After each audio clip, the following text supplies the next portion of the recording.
Welcome to This Day and Everything Cool for March 19th. On this day in 1895, two brothers became two of the world's first filmmakers. The Lumiere brothers, Auguste and Louis, filmed their first moving picture, recording just under a minute of footage of workers leaving a factory in Lyon, France. The film was first screened a few months later alongside several other recordings the brothers had made. In those days, movies didn't really have stories or characters. They were literally just footage documenting daily life, but that was still impressive to audiences thanks to the novelty of moving images. The Lumiere brothers continued making films for several decades.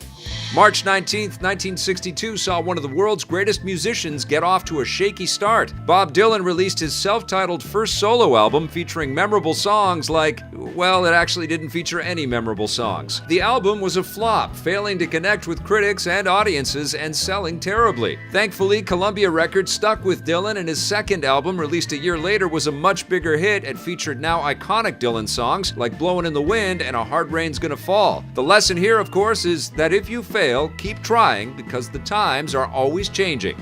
March 19, 1994 was a very super day for gamers. Nintendo released Super Metroid on the Super Nintendo in Japan, with a Western release following a month later. It used the same side-scrolling exploration and shooting mechanics as the original Metroid, but thanks to the added power of the Super Nintendo, it had much better graphics and music, along with much bigger environments for players to explore. Needless to say, it was a huge hit, selling millions of copies and creating a surge in popularity for the Super Nintendo itself, not to mention establishing Metroid and hero Samus Aran as one of Nintendo's most valuable properties. The Metroid series is still going strong to this day.